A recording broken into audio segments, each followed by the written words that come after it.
Hola, soy Uriel Zapata, soy tu profe de circuitos. Esta vez vamos a resolver problemas de circuitos RL y RC. Cabe mencionar que todos se resuelven igual, probablemente se te aparezca alguno en un examen. Así que debes de darte cuenta que se resuelven siempre igual. Primero hay que darnos cuenta de cómo es el circuito y qué valores tiene, los valores que nos interesan, ¿sí? En el cero negativo, ¿vale? El lugar donde todavía no ocurren las cosas.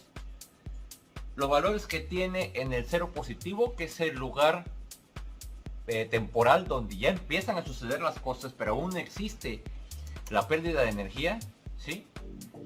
Y después, cómo se comporta ya con la respuesta exponencial en decaimiento, y algunas veces a la carga o a la descarga, pero ya son problemas con un grado pues de mayor dificultad, se vuelven más interesantes y podemos analizarlo ya en un estado transitorio, pero pues quizá en una simulación nos podemos dar cuenta de la carga y la descarga con la función impulso. Esta vez vamos a resolver un problema muy sencillo, William H. Hyde Jr., la última edición. Bueno, tenemos un problema aquí. Dice, encuentre los valores del circuito para tiempos iguales al 0 negativo, al 0 positivo y en 1.3 milisegundos. Lo primero que debemos pensar es que el 0 negativo se refiere a que en ese pequeño espacio de tiempo, ¿sí? En ese pequeño diferencial de tiempo en el que pasa a 0 y 0.00001, aquí pongo 001 por razones de espacio. En ese pequeñito espacio es cuando la función o el voltaje empieza, o el fenómeno empieza a suceder, ¿sí? A eso le llamamos cero positivo, en el momento en que el fenómeno empieza a suceder, pero aún no cambia nada, ¿vale? También el cero negativo es exactamente lo mismo, bueno, pero al revés. Quiere decir que es el momento exacto en el que aún no ocurre nada, ¿sí? En un momento pequeñísimo en el que todo está antes de comenzar. Y eso es muy importante porque eso nos da circuitos eléctricos diferentes. Después de eso, tenemos el momento que ya todos conocemos, cuando el fenómeno comienza, cuando empieza a funcionar la función del tiempo. Pues obviamente tenemos aquí un voltaje inicial o una corriente inicial, no lo sabemos, ¿sí? Y pues todo empieza a decaer, ¿no? Por la función exponencial del circuito RC o RL correspondiente. ¿Sale? Entonces, hay que recordar entonces que el cero positivo se refiere a que antes de que inicie el fenómeno, ¿vale? Al iniciar el fenómeno, ese es el cero positivo. Antes de que todo empiece a decaer, en ese pequeñito instante, analizamos el circuito cuando, por ejemplo, las condiciones cambiaron, en ese momento. El cero negativo es como estaban antes de que el circuito cambiara, ¿sí? Y después de todo eso, pues ya viene la respuesta transitoria común. Por ejemplo, en este circuito tenemos un momento cero negativo. ¿Por qué? Porque el switch estuvo conectado y en el momento t igual con 0 se desconectó. Entonces tenemos dos circuitos, uno antes de que todo comenzara, durante el cero negativo, y el momento en el que todo comenzó, el cero positivo, y ya después tenemos la respuesta transitoria. Esto nos lleva a dos momentos del circuito, ¿no? Antes de que todo suceda, este está conectado, entonces da lugar a este circuito que tenemos aquí, ¿no? Todo está conectado y la fuente que suministra, pues es la fuente de 120 volts.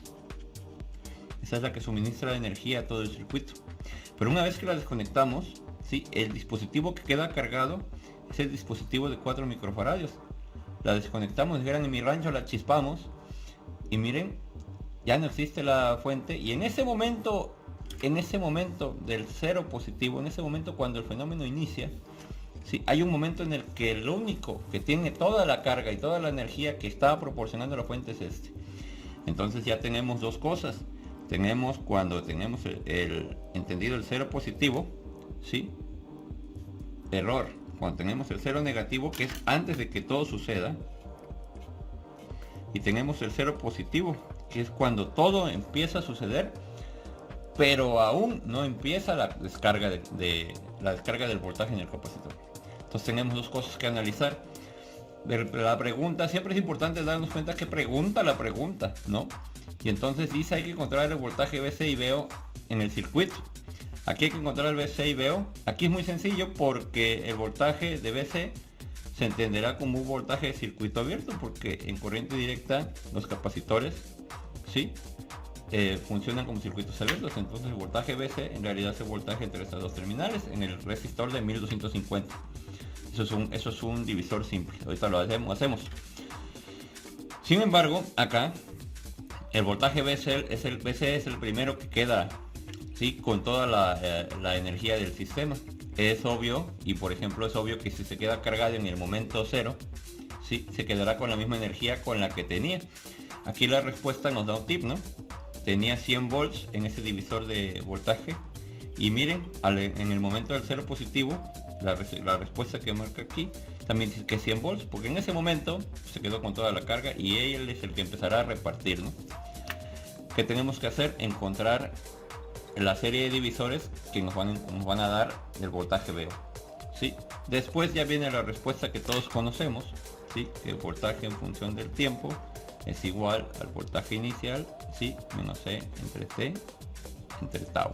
Eso ya está también muy sencillo. Entonces así se resuelve este problema.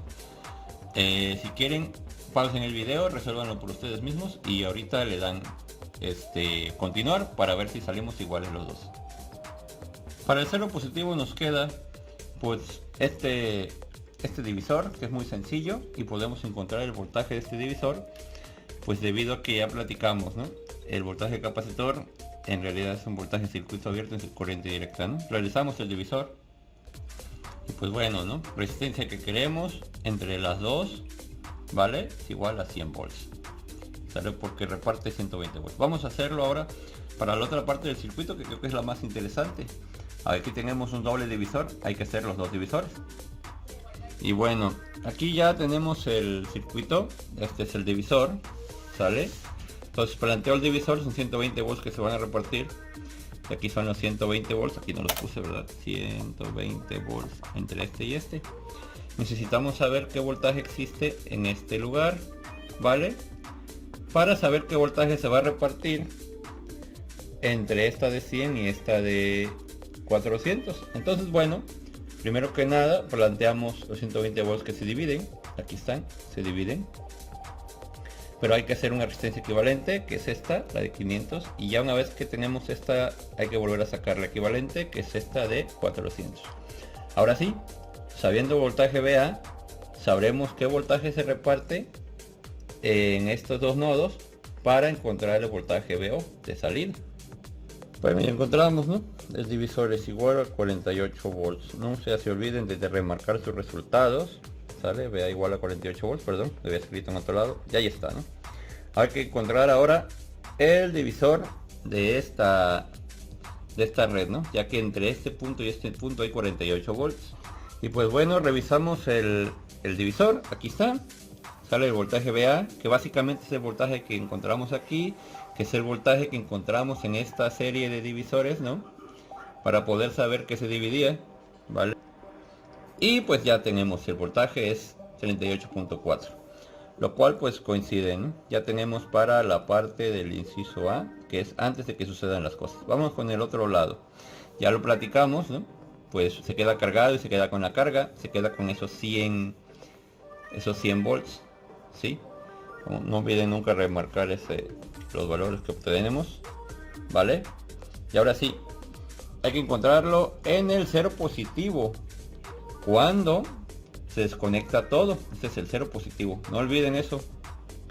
Y bueno, otra vez, para no perdernos, queda el voltaje capacitor que está entre estos dos nodos, ¿vale? Entonces nos queda un circuito equivalente así. Ya tenemos el voltaje en el capacitor en el cero positivo.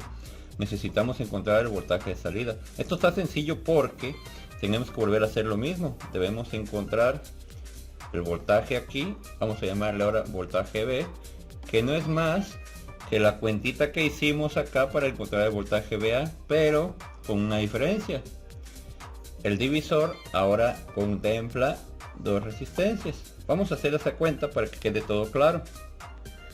porque ya sabemos que la simplificación de esta parte de la red son 400 ohms, así que hay que hacer simplemente un divisor para encontrar el voltaje del inciso B, ¿sí? Y así pues a volver a hacer la cuentita, este divisor, para encontrar la repartición que lleva al voltaje BO en este lugar.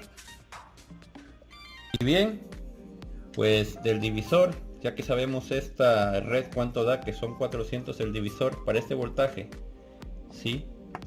Entre estos dos nodos, que son estos dos nodos, para encontrar el nuevo divisor, ese voltaje son 32 volts. Vamos a hacer el segundo divisor para encontrar cuánto hay en BO.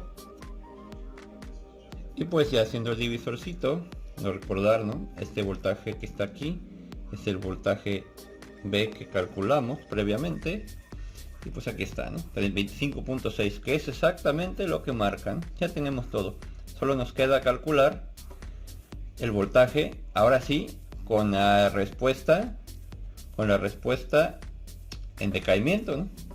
Entonces ya sabemos los voltajes iniciales al inicio, porque si algo hay que tener bien presente es que este voltaje es el voltaje inicial, pero en el cero positivo, ¿sale? Ese es el voltaje inicial en el cero positivo, y después tiene esta respuesta exponencial en decaimiento.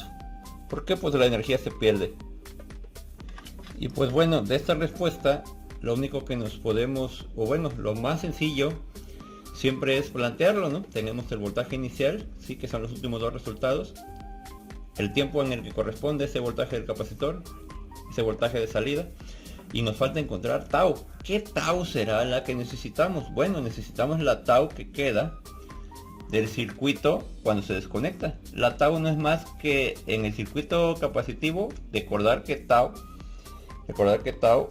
es igual a RC.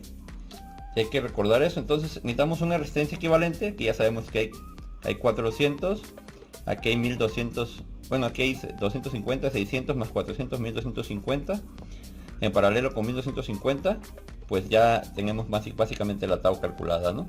Un circuito más o menos así, el simplificado de todo, y hay que calcularlo. Obviamente el paralelo de dos resistencias iguales es la mitad. Ya haciendo la cuentita, ¿sí? Hay que tener siempre en cuenta que la tau va a ser la resistencia total por la capacitancia total en los circuitos RC. 1250 en paralelo con el mismo, pues es la mitad, ¿no? Por 4 por 10 a la menos 6 faradios. Esto da 2.5 por 10 a la menos 3 segundos. Ya lo podemos sustituir aquí y hacer los cálculos correspondientes. Y pues bueno, el primero sale 59.45, que es básicamente lo que dice aquí. Vamos a hacer el segundo. El segundo pues es el 25.6, ¿sí? Y nos da 15.21, que da acá 15.22, así que creo que estamos muy bien. Ya eso es lo que vamos a poner aquí en nuestra hojita. Da voltaje de salida 1.3 milisegundos, 15.21 volts. Y ya tenemos ambos resultados. Y pues todo salió muy bien, ¿no? Ánimo, problemas de 15-20 minutos explicándolos, porque resolviéndolos son de 5 minutos.